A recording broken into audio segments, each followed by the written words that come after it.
네, 금리 인상 사이클 마무리되면서 소프트웨어 그리고 제약 바이오 업종 한번 주목해 보자라는 이야기를 좀 정리를 할 수 있을 것 같습니다. 자, 폭염 탓이었을까요? 흉흉한 분위기에 주식 시장도 쉬어갔던 금요일장이었습니다. 수급 들어온 종목 분석 또 전략 이야기로 오늘장 준비해 볼까 하는데요. 김용빈 IBK 투자증권 강남센터 주임 함께합니다. 주임님 어서 오십시오. 안녕하세요. 네, 자 그러면 오늘 파두가 또 상장을 IPO를 하고 그 다음에 종목 리뷰가 하나 있죠. 좀 부탁을 드리고 싶은데 지난주 가져오셨던 효성중공업이 월요일 말씀해 주셨던 그날 터치를 했습니다. 그때 매수가는 14만 9천 원 말씀 주셨고 목표가를 15만 5천 원으로 제시를 해주셨는데 지금 목요일까지는 18만 9,900원까지 올라갔다가 금요일 쉬어가는 흐름 나오고 있거든요. 어떻게 대응하면 좋을까요? 사실 저도 이렇게 시세가 너무 빨리 나올 줄은 생각을 못했는데요. 네. 일단은 그때 아마 제가 접근 자체를 좀 상당히 신중하게 말씀을 드렸기 때문에 대부분 분들이 이제 접근 자체를 아마 힘들어 하셨을 거라고 생각을 하는데 사실 이 효성중공업이라는 지금 사이클 자체가 이 전력기기 쪽 이 노후화만 교체 쪽으로 계속적으로 모멘텀을 받고 있는 거기 때문에 사실 이러한 부분에서 생각해 본다면 지난번에 말씀드렸지만 이 사이클 자체가 30년으로 워낙 긴 부분이기 때문에 사실 너무 단기적으로 급등한 데 대해서는 좀 일부 차익 실현으로 한번 기회를 노려봐야 되지 않을까 그런 시기로 좀 보고 있습니다. 네, 좋습니다. 일부 차익 실현에 대한 이야기 해주셨고요. 자, 그러면 시간 외 움직인 종목부터 확인해 보도록 하겠습니다. 재은 아나운서 전해주시죠. 네, 시간의 특징주부터 정리해 보도록 하겠습니다. 잇따른 묻지마 칼부림 사건 속에서 보안주가 대거 올라오는 모습이었는데요. 특히나 트루엔이 9.94%, 이노뎁이 9.93%로 주목받는 모습이 나타났고요. 또 코로나19에 대한 관심도 계속되고 있습니다. 제약산세가 가파르게 이어지면서 마스크 관련주인 웰크론 6%대 올랐고요. 또 진단키트 관련주로 SD바이오센서가 2%대 상승 탄력을 기록을 했습니다. 또 AI 관련주도 올라오는 모습이 나타났죠. 특히 폴라리스 오피스의 경우에는 챗봇 그리고 클라우딩 컴퓨터 관련해서 부각을 받으면서 정규장에서도 두 자릿대 급등이 나왔었는데 이 시간외에서도 시세가 분출되면서 5%대 오른 모습입니다. 지금까지 시간의 특징주 알아봤습니다. 네, 코로나 재유행과 관련해서 또 몇 종목이 눈에 들어오는데 오늘 어떤 종목 보면 좋을까요? 일단 SD바이오센서라는 종목을 보고 있는데요. 네. 다들 아시다시피 이제 진단키트 관련주로 보시면 될 것 같습니다. 최근 코로나19 같은 경우에는 특히 좀 너무나 빠른 확진자 수가 늘어지고 있다. 특히 주변 지인들 같은 경우에도 꽤나 확진자가 많이 보이는 부분이고요. 지금 최근 같은 경우에는 지난주 같은 경우 한 5만 명 정도를 확진자 수를 달성을 했고 아마 이번 달 내로 한 8만 명까지도 갈 수도 있다라는 이런 얘기가 계속적으로 나오고 있습니다. 특히 지금 코로나19의 확진자 수 증가세 같은 경우는 한 6주 연속 계속적으로 상승을 하고 있는 추이고요. 그리고 지금 이 코로나19와 관련해서 사실 이번 달쯤부터 이 코로나 방역 완화에 대한 얘기가 나오기를 했었습니다. 근데 하지만 요번 달 7일에 이번 주 7일에 이번에 감염병 자문위 회의랑 그리고 9일에 이제 중수본 회의가 예정이 되어 있었는데 이 감염병 자문위 회의 같은 경우에는 원래 7일 오늘이었습니다만 한 2주 뒤쯤으로 중순쯤으로 연기가 됐습니다. 사실 이 연기가 된 부분 중에 하나는 이 코로나19의 빠른 확진자 수의 증가랑 연관이 있겠죠. 왜냐하면 기존 같은 경우에는 이 정부에서 이 코로나에 대한 방역 완화를 최대한 가속화를 해야겠다라는 스탠스였지만은 이런 확진자 수로 봤을 때는 좀 빠르게 전환을 했다가 너무 성급한 부분일 수도 있겠다. 이런 결정이지 않나 싶고요. 특히 SD바이오센서의 회사 분위기 같은 경우를 말씀드리면 사실 지금 계속적으로 적자가 심한 부분이 있고요. 물론 이 진단키트의 매출이 계속적으로 떨어지는 부분 때문이겠죠. 근데 하지만 그 기존의 진단키트로 많은 현금을 창출하고 그 이후에 이제 적극적인 M&A를 통해서 여러 가지 사업을 하고 있는데 물론 이제 최근에 미국 법인 중에 메리디안이라는 법인을 하나 인수했고요. 또 뿐만 아니라 SD바이오센서에서는 이 예전에 아이센스 얘기하면서 연속 혈당 측정기 부분에 대해서 말씀을 드렸던 것 같은데 그 부분에서도 이제 유의미한 매출이 계속적으로 좀 나오고 있는 부분이고 이런 부분에 있어서는 사실 신사업에 대한 좀 전환이 잘 이루어지고 있다라고 판단을 해야 될 것 같습니다. 근데 하지만 최근에는 최근에 유상증자가 있었죠. SD바이오센서의 유상증자가 있었는데 이 메리디안 인수 차입금에 대한 부분을 상환을 하기 위해서 한 2천억 원대 유상증자를 발표를 했고요. 그리고 지금 이 유상증자 발표에 대한 잔금까지 납입이 다 완료가 된 상태인데 이번 주 금요일 날 사실 이 유상증자 물량이 풀린단 말이에요. 네. 그렇기 때문에 사실 그 권리공매도까지 포함을 했을 때 수요일 날 물량이 대거 2천억 원대 물량이 나올 수 있는 부분이 있다. 근데 이런 부분을 기대하자면은 사실 월요일 날 이런 코로나 이벤트를 통해서 이 수요일, 화요일까지는 적어도 짧게 가져가는 전략을 한번 취해보면 괜찮지 않을까 해서 가져왔고요. 네. 매수가 같은 경우는 일단 14,500원을 제시하겠고요. 목표가는 15,500원, 손절가는 14,000원을 제시하는데요. 일단은 2일 정도로 짧게 보시는 것을 좀 권장드리고 싶습니다. 네, 지금 ST바이오센서 같은 경우는 지난 한 주에 한 30%가 올랐습니다. 그런 만큼 좀 신중하게 좀 접근을 하시는 게 좋겠다는 말씀, 그리고 실전 매매 팁까지 좀 같이 제시가 됐으니까요. 참고해 주시면 좋겠습니다. 자, 금요일 양시장에서 개인만 샀습니다. 외국인 기관 동반 순매수가 이어지면서 장중 보합권의 등락을 보이면서 변동성 확대됐는데요. 외국인 기관 그 가운데서 어떤 종목 담았는지 특징주 살펴보겠습니다. 네, 최근 해외여행 수요가 폭발적으로 증가를 하면서 하나투어에 대한 관심이 높은데요. 외국인도 7거래일째 사들이는 중입니다. 대명에너지의 신재생 에너지 보급 확대 기대감도 커지고 있죠. 이에 따라서 역시 7거래일 연속 매수세 흘러들어온 모양새고요. 또 코엘 패션의 경우에는 저평가 해소가 좀 기대가 된다라는 모멘텀과 함께 역시 7거래일째 외국인이 사들이고 있습니다. 전일에서도 5%대 상승 탄력 보인 모습이고요. 이노션은 4거래일 연속 매수가 집중이 되고 있는데 바닥 확인을 마쳤다고 하죠. 이어서 제이시스 메디칼도 4거래일 연속 매수고요. 특히나 해외 매출이 잘 나온다는 점이 부각되고 있습니다. 이어서 기관의 매수는 어떻게 흘러갔는지 살펴보시면 아이센스는 10거래일 연속 매수가 들어오고 있는데요. 혈당 측정 부문이 부각되고 있다는 평가를 받고 있고요. 이어서 제일기획은 8거래일 연속 매수세인데 3%대 전일장에서도 오른 모습이죠. 업황 회복에 기대가 된다라는 평가를 받고 있습니다. 이어서 아모레퍼시픽, 코스메카 코리아 이렇게 화장품주에 대한 관심도 이어지고 있는데요. 업황이 좋아질 걸로 보여지면서 각각 8거래일, 6거래일 이렇게 사들이는 모습이고요. SPG는 7거래일 연속 매수세 흘러 들어오고 있는데 로봇 관련주도 주목을 받고 있다는 점 확인하시기 바랍니다. 지금까지 외국인 기관의 특징주 만나봤습니다.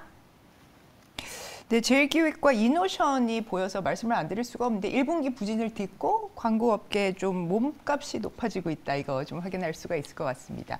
일단 외국인 순매수 특징주 가운데는 어떤 종목을 좀 볼까요? 말씀하셨던 이노션이라는 종목을 좋습니다. 보고 있습니다. 네. 특히 광고 시장이라는 것이 생각보다 저희가 생각하는 건 한 템포 더 빠르게 네. 이제 그 실적 반등이 오고 있다라고 보이고 있고요.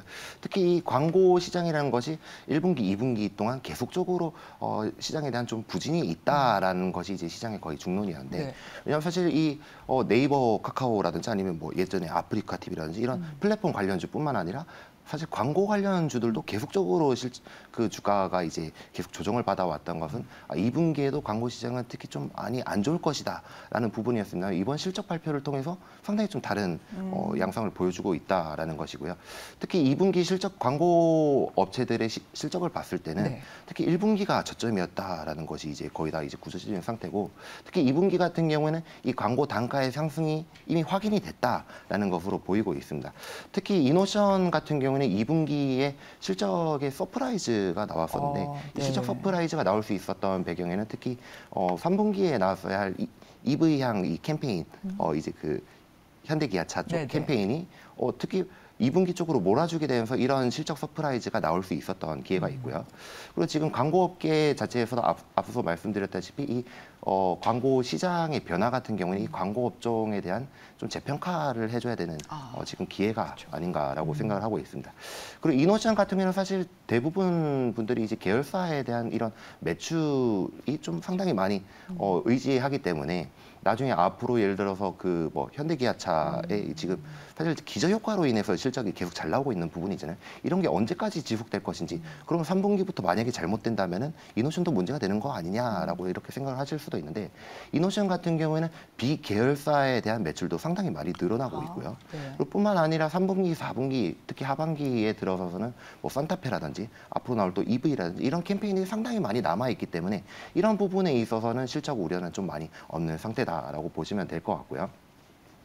그렇기 때문에 특히 이 하반기 같은 경우에는 앞으로 뭐 코로나 풀리고 모터쇼라든지 그런 매출이 계속적으로 뭐 부가적으로 일어나게 될 것인데 뭐 비계열사에 대한 매출 그리고 계열사에 대한 매출도 어느 정도 이제 하반기가 좀 확인이 된 상태니 그런 부분에서는 실적적으로 상당히 무리가 없는 부분이고 주가도 사실 좀 저평가를 받고 있는 부분이기 때문에 매수에 대한 부분도 사실 좀 무리가 없다라고 보고 있습니다. 네, 역대 상반기에 최대 실적이라고 얘기를 하더라고요. 네, 이노션 지금 우려를 완전히 불식시키고 실적은 확인을 해줬습니다. 그러면 저가 매수 기회라고 보시는 거죠? 네, 맞습니다. 네. 가격적 부분도 좀 짚어주시죠. 네, 매수가 같은 경우는 42,500원을 제시를 하겠고요. 목표가는 49,000원, 손절가는 4만 원을 제시를 하겠습니다. 네, 그러면 기관 수급 들어온 종목 가운데 어떤 종목 보면 좋을까요? 기관 중에서는 아모레퍼시픽을 보고 있습니다. 예. 올해 초에 제가 뭐 아모레G 종목을 얘기하면서 사실 좀 실패한 종목이었던 걸로 기억을 하는데 왜냐하면 사실 이 아모레퍼시픽과 같은 이 대형 화장품사들은 중국 매출 의존도가 상당히 높았습니다. 근데 중국 같은 경우는 리오프닝이 사실 시장에 먹여줄 것이라고 생각을 했지만 이 경기 부진과 함께 겹치게 되면서 이런 중국 리오프닝이 사실 정상적으로 작동을 하지 못했고 국내 화장품사들의 주가는 특히 대형사들은 계속적으로 빠지는 상황이었고 또 이제 소형사들은 계속적으로 올라가는 그런 좀 상반되는 현상이 계속적으로 일어났었죠. 근데 이번 2분기 실적 발표를 통해서 이런 부분이 다시 키 맞추기가 될 것이다라고 생각하는 부분이고요. 특히 이 아모레퍼시픽 2분기 실적 발표를 했을 때는 이 전체적인 부분은 흑자 전환을 기록을 했습니다.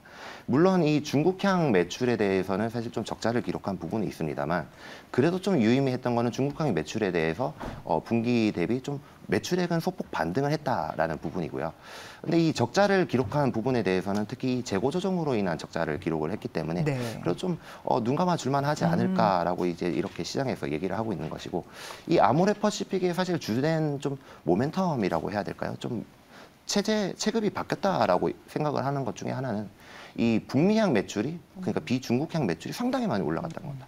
작년 대비해서 한 거의 2배 가까이 오른 부분이 좀 많이 눈에 띄는 것이고 물론 매출의 사이즈를 비교해 봤을 때 상당히 작은 부분일 수도 있겠습니다만 이 비중국향 매출이 상당히 많이 늘어난다는 것은 다른 중소형사 화장품이랑 이제 비슷한 모멘텀을 갈 수 있지 않을까라고 생각하고 있는 거예요. 그리고 대형사 중에서도 LG 생활건강 부분을 보면 LG 생활건강은 사실 중국향 매출에 대한 의존도를 낮추는 것이 좀 전환이 사실 느립니다. 근데 아모레퍼시픽은 대형사 중에서도 상당히 빠른 스탠스를 취하고 있고요. 이런 부분으로 봤을 때는 이 매출 포커싱의 전환이 상당히 잘 되고 있다라고 보셔야 될 것 같고 이 하반기 북미 성장에 대해서도 사실 K-팝으로 필두로 한 이 K-뷰티 같은 경우는 하반기에도 기대가 되는 부분이기 때문에 이런 해외 매출 변화에 대한 재평가를 한번 해줘야 되지 않을까라고 생각을 하고 있는 종목입니다.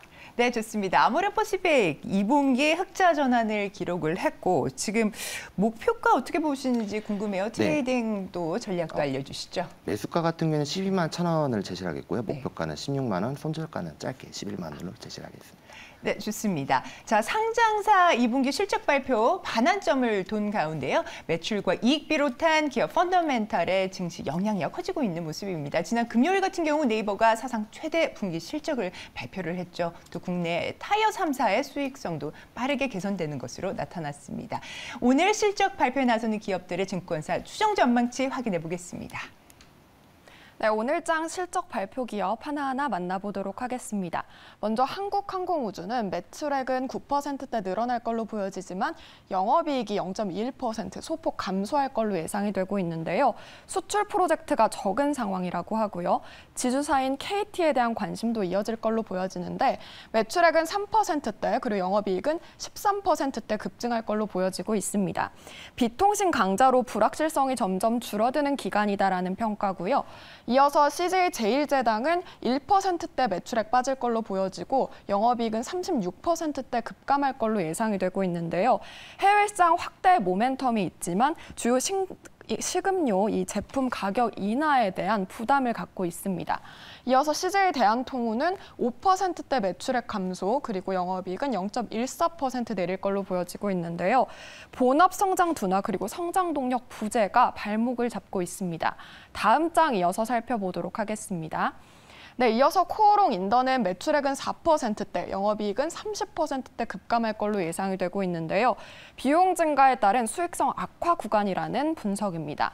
이어서 콘텐트리 중앙은 매출액 12%대 그리고 적자 지속을 이어갈 걸로 보여지고 있는데요. 방송과 극장은 회복을 했지만 자회사가 아직 부진하다는 평가입니다.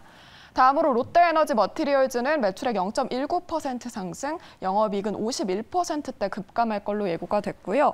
수요 증가는 제한적인 반면에 비용이 상승했다고 합니다. 마지막으로 강원랜드는 매출액 9%대 상승, 영업이익은 14%대 급증할 걸로 보여지고요. 일반 영업적 증설로 매출 증가가 기대되고 있다고 합니다. 지금까지 오늘장 실적 발표 기업 만나봤습니다. 네, 실적 발표 기업 가운데서는 오늘장 공략해볼 만한 종목이 있을까요? CJ 제일제당을 보고 있습니다. 특히 CJ 제일제당 같은 경우는 앞서서 이제 그 실적 전망치는 보셨겠지만은 2분기 같은 경우에는 매출액 7.4조 원, 영업이익은 3천억 원 초반대를 예상을 하고 있고요. CJ 제일제당이 좀 기대되는 부분이 사실 아모레퍼시픽과 같이 북미 쪽이 상당히 많이 기대게 된다라고 볼 수 있겠는데 이 북미 식품 부분이 상당히 많이 좀 기대가 되고 있습니다. 특히 이전에 그 우양이랑 핫도그 기억하시죠? 이 핫도그가 사실 이 CJ 제일제당으로 OEM으로 이제 들어오는 제품인데 이 고메라는 브랜드로 해서 이제 들어오고 있습니다. 특히 지금 북미 같은 경우는 이 스트릿푸드라 해서 뭐 핫도그라든지 피자라든지 이런 간편식, 냉동 간편식들이 상당히 한국 제품들이 상당히 많이 인기를 끌고 있다라고 하고요. 근데 그 중심에 이제 CJ 제일제당의 비비고라든지 고메라든지 이런 브랜드들이 상당히 매출이 잘 나오고 있는 부분에서 좀 포커싱을 가져봐야 할 것 같고요. 그리고 지금 사실 CJ 제일제당의 국내 부분 같은 경우에는 좀 수요가 부진한 부분이 있습니다만 이 하반기 같은 경우에는 경기가 좀 풀리면서 사실 수요 반등에 대한 부분도 좀 존재를 한다는 점. 그리고 최근에 주가 하락이 좀 과했던 부분에 대해서는 앞서 들으셨겠지만 가격 인하 우려가 상당히 강하게 이제 작용을 하고 있는데요. 아마 이 가격 인하 우려도 이번 실적 발표를 인해서 좀 어느 정도 딛고 올라서지 않을까라고 생각하고 있는데 왜냐하면 이 가격 인하라는 것이 일부 영향은 있습니다만 이 원재료 가격 안정이라든지 그런 부분을 봤을 때는 어느 정도 상쇄되는 효과가 있는 부분이고 그리고 이 가격 인하 우려도 사실 국내에만 좀 국한된 것이지 해외 매출이 계속적으로 늘어나는 구간에서는 사실 이런 가격 인하 우려를 조금 어느 정도 상쇄를 해도 되지 않을까. 왜냐하면 장기적으로 본다면 결국엔 해외 매출이 늘어나는 부분이니 국내 가격 인하 부분은 좀 상쇄를 해도 되지 않을까라고 생각하고 있고요. 최근에 그 라면 업계에서 가격 인하를 했을 때도 굉장히 정말 찔끔 가격 인하를 하더라고요. 그리고 실제로 실적적인 부분에 반영되는 것도 사실 한 자릿수 때 이 정도의 그 부분이기 때문에 사실 이 정도의 주가 하락 이 가격 인하 우려와는 너무나 좀 상반된 괴리감을 가지고 있다라고 생각하고 있는 부분입니다. 네, 좋습니다.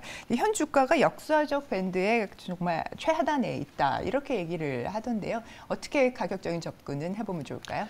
일단 매수가 같은 경우는 제가 29만 4천 원을 제시를 하겠고요. 목표가는 35만 원, 손절가는 짧게 27만 원으로 제시를 하겠습니다. 네, 좋습니다. 목표가 35만 원으로 제시된 점 다시 한번 말씀드리면서요. 수급 특징주에서 ST 바이오센서, 이노우션, 그리고 아모레퍼시픽, CJ 제일제당에 대한 종목 분석, 또 투자 포인트 집어주셨습니다. 오늘 말씀 대단히 감사합니다.